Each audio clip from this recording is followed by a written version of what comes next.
Leyendo una revista, mis hermanos, me encontré un informe sobre el síndrome de desorden postraumático.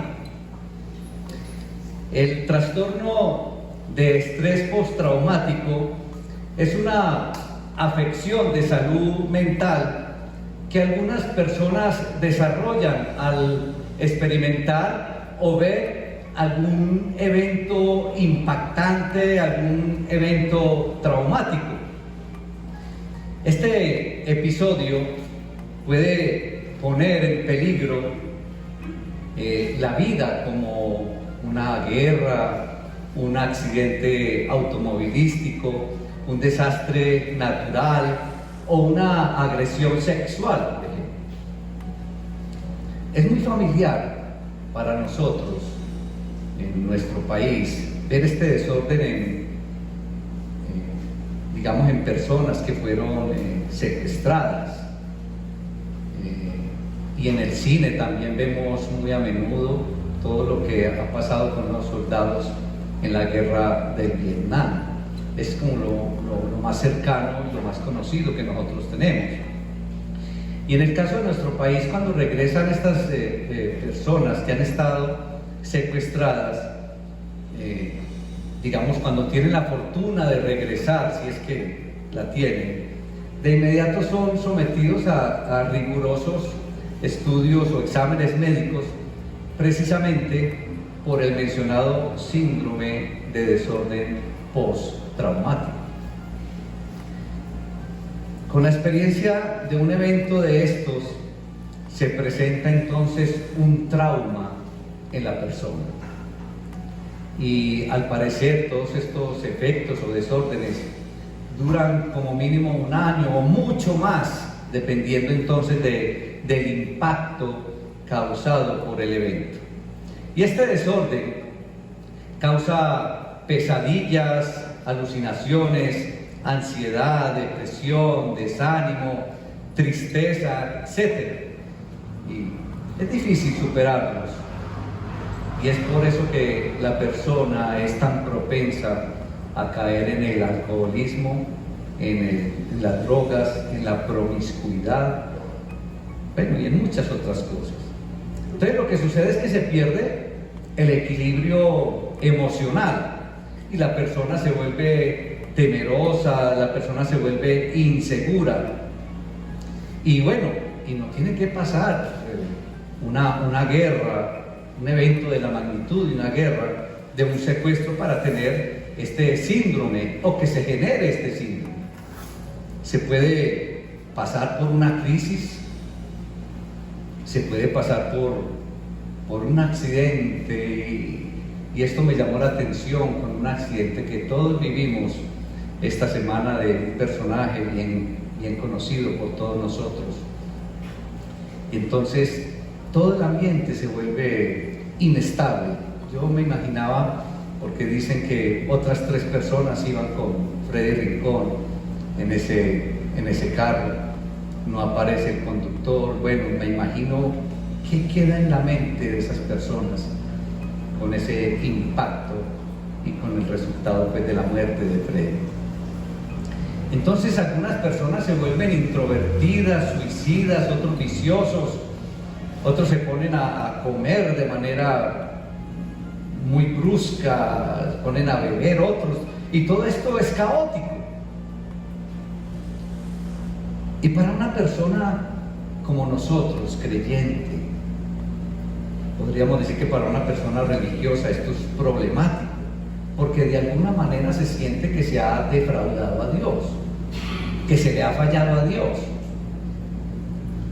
Y la persona entonces se esconde, la persona no vuelve a la iglesia, la persona no se vuelve a relacionar con los hermanos de la iglesia, y no tienen que hacer eso. Y creo que es inoficioso esconderse de Dios.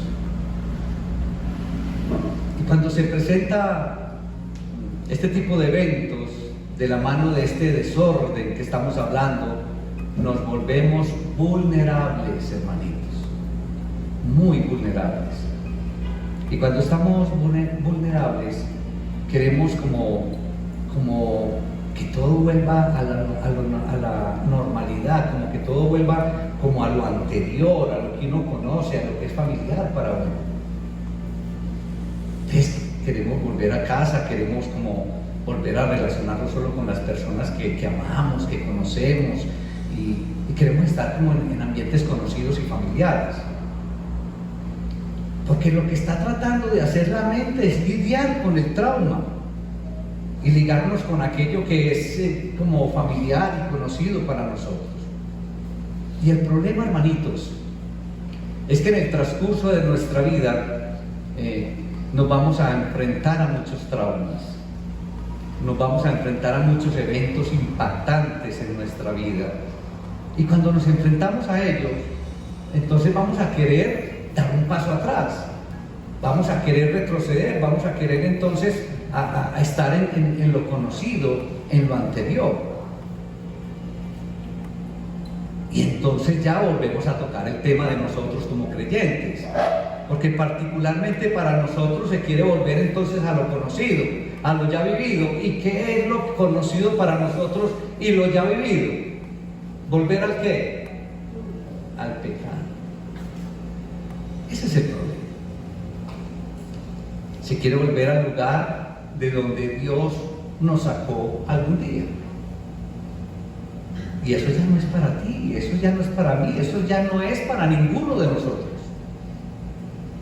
Hermanos, y creo que al apóstol Pedro le pasó una crisis como esta.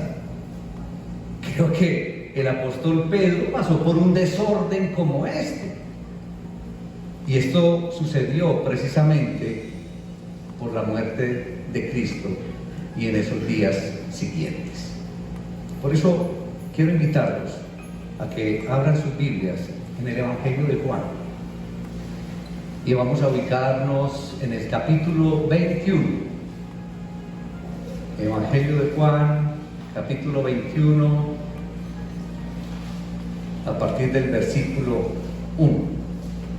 Qué bueno que todos tuviéramos la Biblia, estuviéramos recorriendo la palabra de Dios a medida que la vamos leyendo, y la leo en el nombre del Padre, del Hijo y del Espíritu Santo. Amén. Como es costumbre, hermanitos, les ruego, qué bueno que llegáramos a aquel día en que no tuviera que recordarlo, que siempre que escuchemos palabra de Dios, nos pongamos en pie como signo de reverencia a la palabra.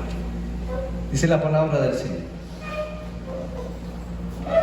después de esto, Jesús se manifestó otra vez a sus discípulos junto al mar de Tiberias, y se manifestó de esta manera. Estaban juntos Simón Pedro, Tomás llamado el Dídimo, Natanael de Caná de Galilea, los hijos de Zebedeo y otros 2 discípulos. Simón Pedro les dijo: voy a pescar. Ellos les dijeron: vamos nosotros también contigo. Fueron y entraron en una barca, y aquella noche no pescaron nada. Cuando ya iba amaneciendo, se presentó Jesús en la playa, mas los discípulos no sabían que era Jesús. Y les dijo: hijitos, ¿tenéis algo de comer? Le respondieron: no. Él les dijo: echad la red a la derecha de la barca y hallaréis. Entonces la echaron y ya no la podían sacar por la gran cantidad de peces. Entonces aquel discípulo a quien Jesús amaba dijo a Pedro: es el Señor. Simón Pedro, cuando oyó que era el Señor, se ciñó la ropa, porque se había despojado de ella, y se echó al mar. Y los otros discípulos vinieron con la barca arrastrando la red de peces, pues no distaban de tierra sino como 200 codos. Al descender a tierra, vieron brasas puestas y un pez encima de ellas y pan. Jesús les dijo: traed de los peces que acabáis de pescar. Subió Simón Pedro y sacó la red a tierra, llena de grandes peces, 153. Y aun siendo tantos, la red no se rompió. Les dijo: venid, comed. Y ninguno de los discípulos se atrevía a preguntarle: ¿tú quién eres? Sabiendo que era el Señor. Vino pues Jesús y tomó el pan y le dio asimismo el pescado. Esta era ya la tercera vez que Jesús se manifestaba a sus discípulos después de haber resucitado. Padre, te alabamos, te damos honra, te damos todo el honor en el poderoso nombre de Cristo Jesús. Oh Padre, permite, Señor, que para todos nosotros tu resurrección sea una realidad hoy, Señor, porque es una realidad. Permite, Señor, que en cada uno de nosotros siempre haya claridad de quién eres tú, Señor, de lo que eres, de lo que haces y de lo que tienes para todos y cada uno de nosotros.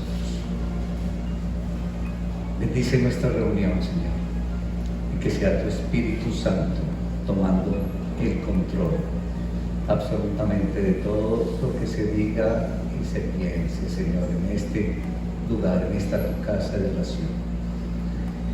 En el glorioso nombre de Cristo Jesús. Amén. Hermanos, he titulado el mensaje de hoy: el último día con mi red. El último día con mi red. ¿Y saben algo? Cuando uno mira una porción como esta, uno va deduciendo que Pedro esperaba muchas cosas de Jesús. Y entonces Jesús muere en la cruz y Pedro, yo creo que entra en una crisis, en un trauma, porque Jesús, ¿qué diría Pedro? Bueno, Jesús no ha establecido su reino.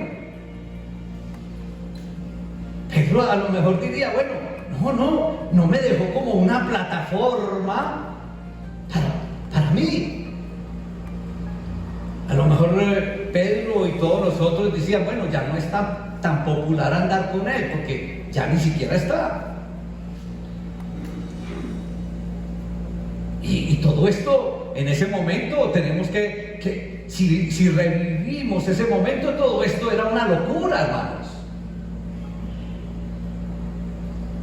Y había rumores, entre comillas rumores, porque así habría que mirarlo hasta ese momento, que se había levantado, que Jesús se había levantado de entre los muertos. Había rumores que se había resucitado y que sus defensores y sus seguidores estaban en una lista y que estaban siendo perseguidos, arrestados y quizás llevados a la muerte. Entonces todo esto, hermanos, con plena seguridad, que había creado un trauma en Pedro. Y Pedro entonces estaba lidiando con ese trauma. Y entonces es cuando pronuncia esa frase mágica. Y Pedro dice: me voy a pescar. Me voy a pescar. Y muchos otros, dice la palabra, que lo acompañaron, se le unieron a la propuesta. Entonces vemos que Pedro quiso buscar algo familiar para él, algo que era su anterior oficio. Aunque ustedes dirán: bueno, es que pescar no es pecado, y obviamente que pescar no es pecado. Pero Pedro, vemos aquí a Pedro lidiando con un trauma, con una crisis. Y fue el trauma que Pedro tuvo que luchar y eliminar en su vida.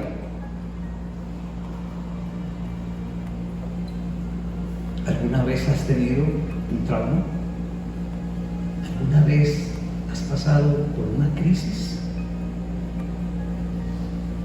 Es más, es posible que en este momento tú estés pasando por una posible que en este momento estés experimentando un trauma grande como el de Pedro. Seamos honestos, hermanos. A veces es difícil que aceptemos situaciones en nosotros, pero ahí en tu interior simplemente sé honesto con el Señor. Ahora, también es cierto que desde el momento en que hemos empezado a caminar con nuestro Señor Jesucristo, muchas de las cosas con las que luchábamos se han eliminado.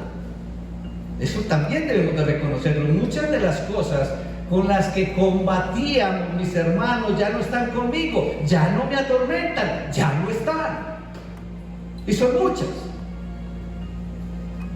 Y todos tenemos algo con lo que luchamos. Y cuando uno recuerda la vida de Pedro, Pedro era un hombre de negocios. Pedro tenía hombres, tenía marcas. Y el Señor Jesús le dice: sígueme y te haré pescador de hombres. Qué tremenda frase la del Señor para Pedro. Entonces la meta con Pedro, mis hermanos, era como que el Señor diciéndole a Pedro: bueno, voy a sacarte de un ambiente que te es familiar y te voy a llevar a otro ambiente donde debes entrenarte, debes ser entrenado para que hagas algo que nunca has hecho. Eso fue lo que realmente era la meta del Señor para con Pedro. Ahora, no siempre el propósito de Dios con nosotros, no siempre el propósito de Dios contigo te va a agradar o te va a gustar. Ahora, tampoco te va a consultar si te gusta o no.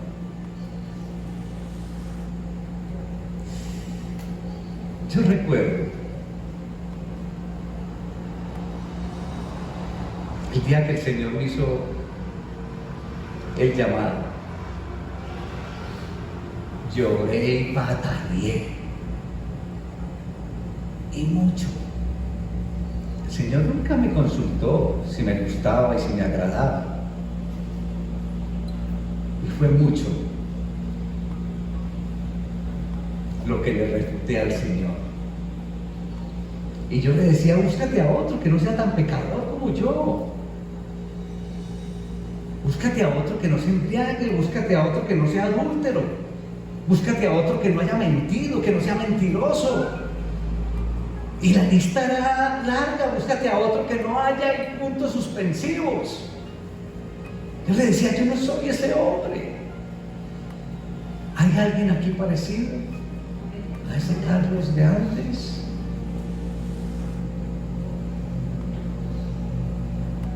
Hay una gran diferencia, mis hermanos, en lo que éramos y quienes fuimos llamados a ser. Hay una diferencia, mis hermanos.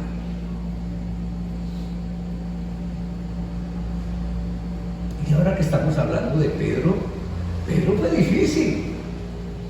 Yo diría que yo no lo escogería para un grupo mío. Difícil. Pedro era un problema, Pedro era un bocón. Pedro siempre tenía algo que decir inmediatamente, algo que contestar. Pedro era mal genio, era testarudo, Pedro era cortante, le gustaba cortar orejas. Pedro era problemático, mis hermanos.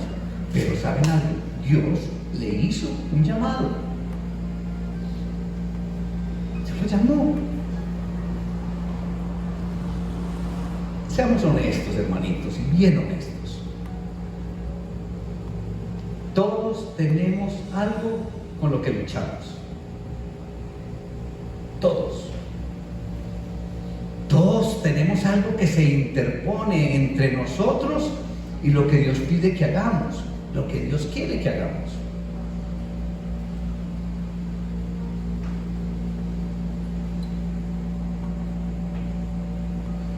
Es un lío cuando Dios lo llama a uno a hacer algo y ni siquiera quiero serlo. Pero Dios hará algo en ti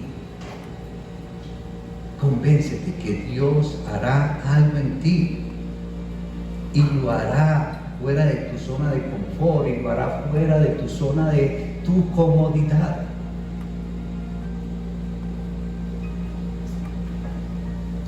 Dios tiene un papel para cada uno de nosotros. Dios tiene un papel para ti, nadie lo detendrá. Te protegerá, te conducirá, porque el Señor protege a las personas que va a usar. Y Dios planea usarnos a todos. Dios planea usarte. Ten esa convicción, ten esa claridad. Ahora no te puedes olvidar del enemigo, no te puedes olvidar de Satanás, porque Satanás desea tenerte, desea seducirte, desea tentarte, desea manipularte, y una vez tenga el control tuyo, desea matarte, y eternamente. Ojo con las trampas de este enemigo. A veces hay que renunciar a cosas que lucen muy bien porque no vienen de Dios y porque no podemos manejarlo. Satanás, hermanitos, Satanás intenta con los matrimonios, Satanás intenta con los hijos, Satanás intenta contigo. Y ojo, y si estás alejado de Dios, si estás fuera de la cobertura de Dios, y si no oras, y si no lees la palabra, si no tienes comunión con Dios, no tienes cómo darle la batalla al enemigo.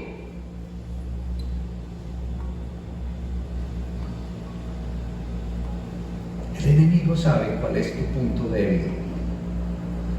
El enemigo sabe cuáles son nuestras debilidades. Y por eso estamos aquí, hermanos. En un día como hoy, para buscar la intimidad con Dios, para buscar la comunión con Dios, para buscar esa relación personal con Dios. Y claro que no es la única manera, pero nos ayuda demasiado, mis hermanos, el congregarnos. Nos ayuda demasiado. Y nuestro hermanito Pedro caminó directamente con el Señor Jesús. Pedro experimentó muchos milagros, pudo ver de manera directa todo el poder de Jesús. A él no se lo contaron, él lo vio, él lo vivió. Él recibió de manera directa todas las enseñanzas de Jesús. Recibió todo ese plan de salvación de Jesús de manera directa. Cuando el Señor le dijo en varias ocasiones: es necesario que yo sufra, es necesario que yo padezca, es necesario que yo muera, pero también voy a resucitar. Se lo dijo en varias ocasiones. Entonces, hermanitos, ¿qué le pasó a Pedro? ¿Qué le pasó a Pedro? Si él había escuchado de manera directa esta enseñanza, esta promesa de Jesús, ¿qué le pasó a Pedro? ¿Tuvo dudas? ¿No le creyó a Jesús? ¿Flaqueó la fe de Pedro? El enemigo quizás le puso obstáculos. Manos, Pedro no le creyó a Dios quizás.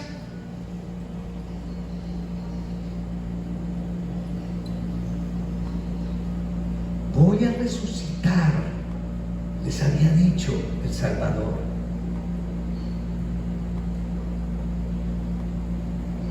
¿Por qué Pedro volvió a su barca? ¿Por qué Pedro volvió a tomar la red, su red? Si Jesús le dijo tan claro: voy a resucitar. ¿Qué le pasó a Pedro? Entonces es una gran enseñanza para todos nosotros hoy. No pierdas la fe, no la pierdas. No pierdas la fe en el Mesías, no pierdas la fe en Jesús, no pierdas la fe en el Salvador, en nuestro Salvador, en tu Salvador. Por traumático, por profundo que parezca tu problema, por horrible que pienses que sea tu estado, nunca dudes de tu Salvador. Y mucho menos, hermanitos, y mucho menos dudes de la resurrección de Jesús. ¿Alguna vez te has preguntado, ¿de verdad Jesús resucitó?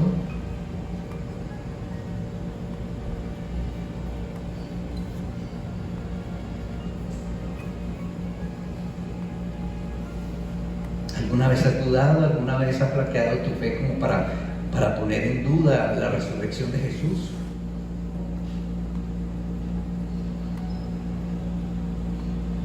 De pronto para Pedro, en aquella ocasión,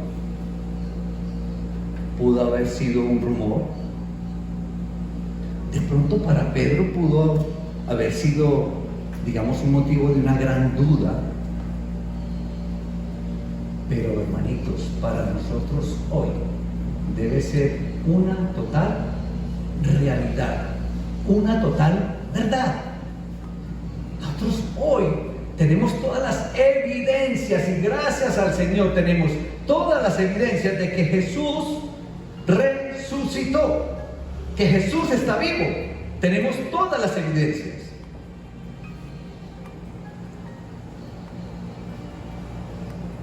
Y el enemigo, mis hermanos, que está poniendo tanta duda, tanto tropiezo en nuestra fe, el enemigo no se vence por nuestra propia voluntad, por la fuerza de nuestra voluntad.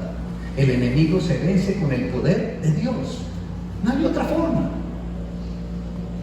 Nunca pierdas tu fe, hermanito. Nunca la pierdas. Nunca dudes de la palabra de Dios.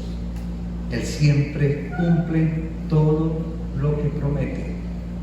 Todo lo que nos dice el Señor lo cumple. Absolutamente todo.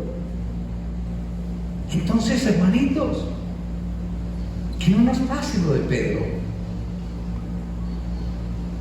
Y en esos momentos de duda, entonces simplemente di: yo le creo a Dios. En esos momentos en que las cosas se pongan mal, di: yo le creo a Dios. En esos momentos en que las cosas no mejoran, di: yo le creo a Dios. En esos momentos cuando las personas te traicionan, di: yo le creo a Dios. En esos momentos cuando tu salud no mejora, di: yo le creo a Dios. Ahora, hay algo bien claro, hermano. En estos momentos entonces no se trata de Pedro. En estos momentos se trata de ti, de tu vida, de tu fe. Se trata de tu destino, de tus propósitos, de lo que Dios hará en ti. Ten esa conciencia en este momento. Se trata de ti, de tu vida, de tu destino.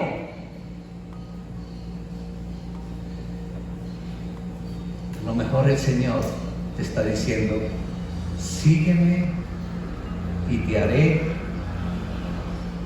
puntos suspensivos. ¿Qué querrá el Señor contigo?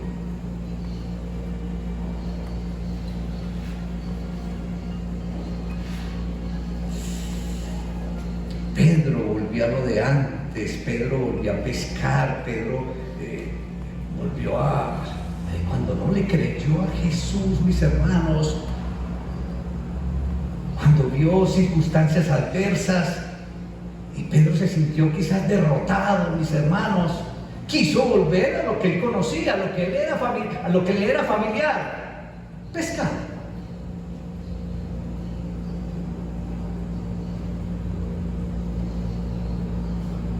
Vemos a un Pedro que seguía aferrándose a la barca. Vemos a un Pedro que seguía aferrándose a su red. Entonces, si ahora no se trata de Pedro, sino de ti, ¿de qué te aferras tú? ¿De qué te aferras? ¿Te aferras quizás a tu sofá? ¿Te aferras quizás al televisor? Te aferras a tu fama, te aferras a tu belleza, te aferras al rol que estás desempeñando, no sé, en tu familia, en tu negocio, en tu trabajo. Te aferras a tus amigos, te aferras a la diversión. ¿A qué te aferras tú?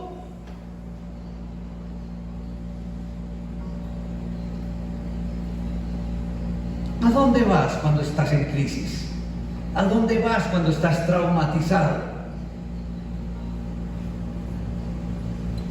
¿A dónde vas cuando estás en problemas? ¿A dónde vas o cómo te comportas cuando tienes problemas?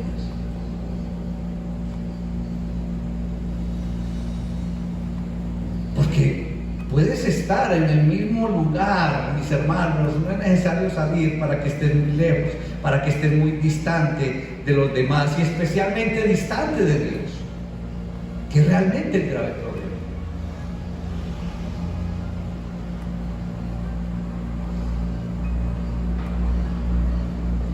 ¿A dónde vas cuando estás en crisis? ¿A dónde vas cuando estás en problemas? Esa es tu barca, esa es tu red. ¿A dónde vas? El Señor le decía a Pedro: quiero que seas mi servidor, quiero que seas mi colaborador, quiero que seas mi embajador. Pero Pedro le decía: yo quiero mi red. Eso le estaba diciendo con su comportamiento: yo quiero mi red, yo quiero pescar.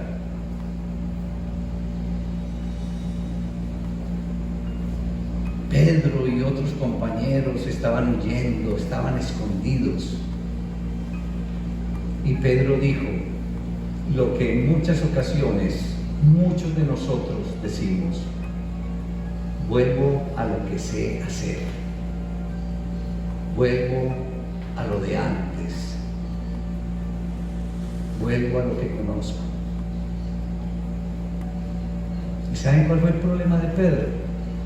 Que lo de antes no le funcionó. ¿Qué había pescado? Nada, hasta que llegó Jesús. No le había funcionado lo de antes. ¿Y si a ti tampoco te funciona?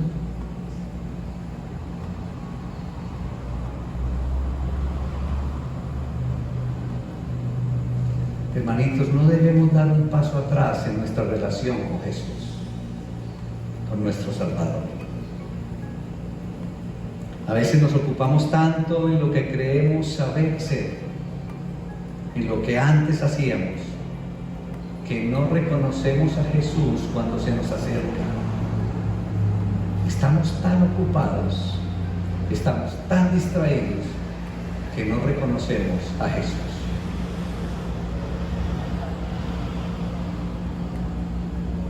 Le pasó a Pedro y nos pasará a nosotros, a cada uno de nosotros.